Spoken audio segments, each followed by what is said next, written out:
নমস্কার বন্ধুরা, সাগর উইথ ইউতে সকলকে স্বাগত।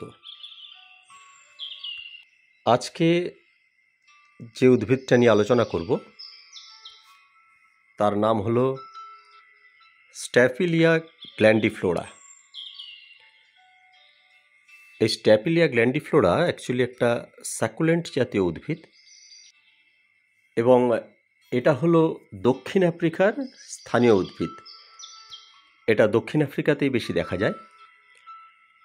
এটাকে আমরা সাধারণত ক্যারিয়ন প্ল্যান্ট বলি, অনেকে স্টারফিশ ফ্লাওয়ার বলে, জায়ান্ট টোড প্ল্যান্টও বলা হয়, আবার স্টারফিশ ক্যাকটাসও কেউ কেউ বলে।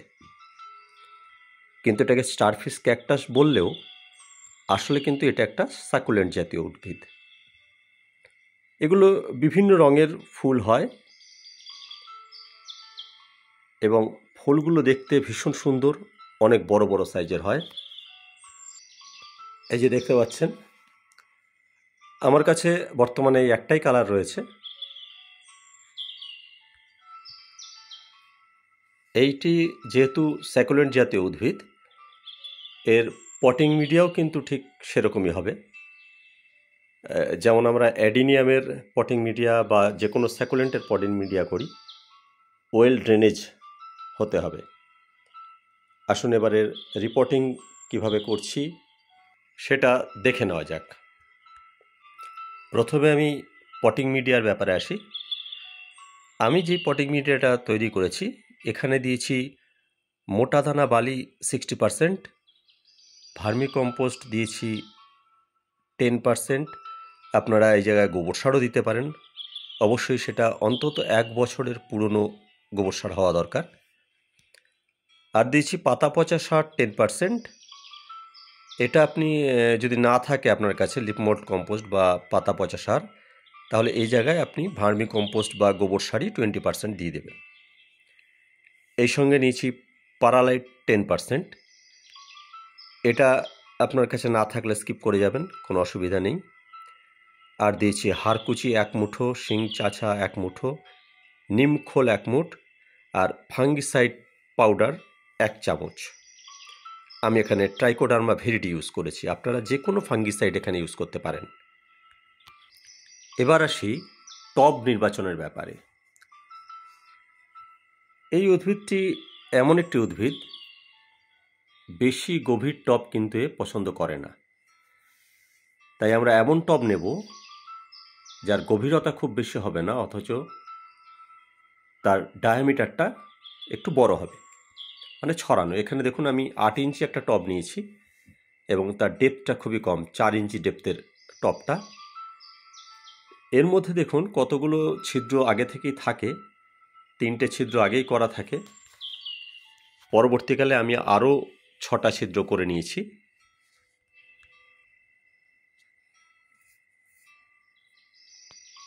এই যে দেখছেন,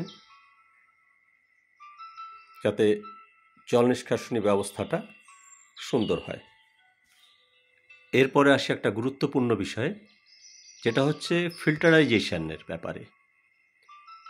এইখানে আমি যাতে ভালোভাবে জলটা ফিল্টার হয়ে বেরিয়ে যেতে পারে, আমি একটা দেখুন মসকিউটো নেট গোল করে কেটে এই ছিদ্রগুলোর ওপরে দিয়ে দিয়েছি প্রথমে।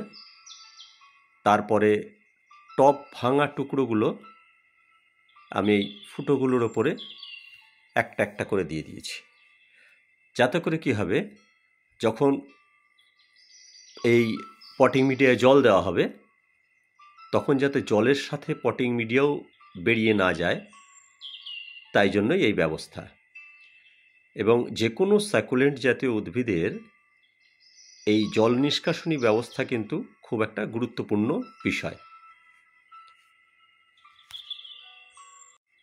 এইভাবে আমি একটা একটা করে ছিদ্র সব টব ভাঙা যে টুকরো থাকে আমাদের, সেইগুলো দিয়ে সব ঢেকে দিলাম।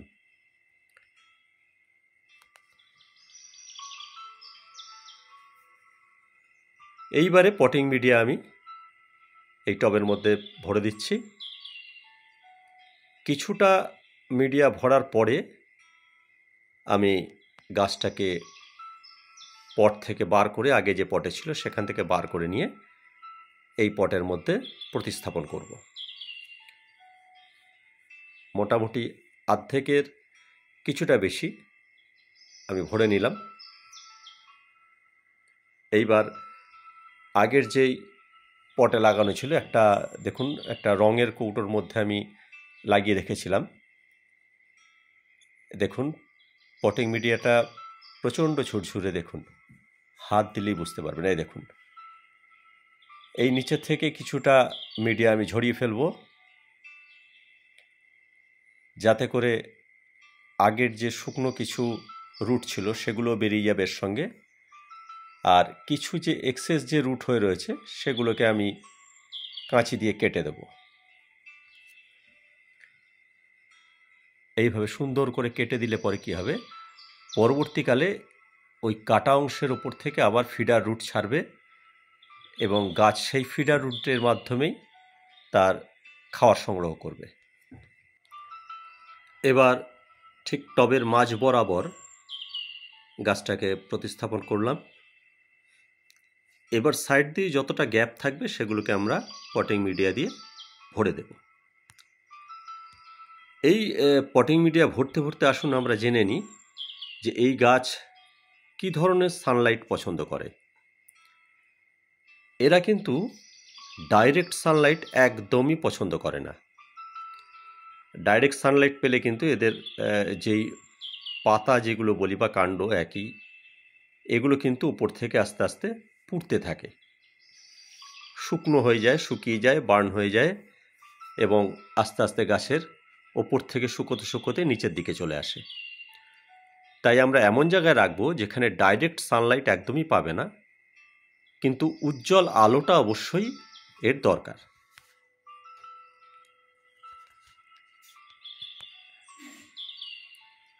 আর এই গাছের প্রপোগেশন করতে হয় কীভাবে, বংশবিস্তার করতে গেলে এর কিন্তু এই স্টেম কাটিং থেকেই বংশবিস্তার হয়।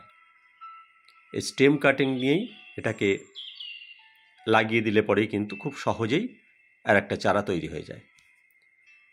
আমাদের প্রতিস্থাপন সম্পূর্ণ হলো। এবার এটাকে ভরপুর আমরা জল দিয়ে দেব। জলের ব্যাপারে আসি, এই গাছ কিন্তু বেশি জল পছন্দ করে না। এই আমরা প্রথমে রিপোর্টিংয়ের সময় ভরপুর জল দেব। এরপরে গরমকাল হলে পরে আপনারা খুব গরম পড়লে একদিন পর পর জল দিতে পারেন, আর অন্যান্য সময় শীতকালে তো সপ্তাহে একদিন জল দিলেই যথেষ্ট।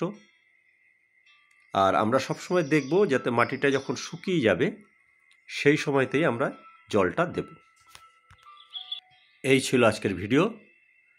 যদি ভিডিওটা আপনাদের ভালো লাগে অবশ্যই একটা লাইক দেবেন, আপনার গাছপ্রেমী বন্ধুদের সঙ্গে ভিডিওটা শেয়ার করবেন, আর যদি চ্যানেলে নতুন হন তাহলে অবশ্যই চ্যানেলটিকে সাবস্ক্রাইব করে বেল আইকনটা প্রেস করে দেবেন, তাহলে আমার বানানো ভিডিও সবার আগে আপনার কাছে পৌঁছবে।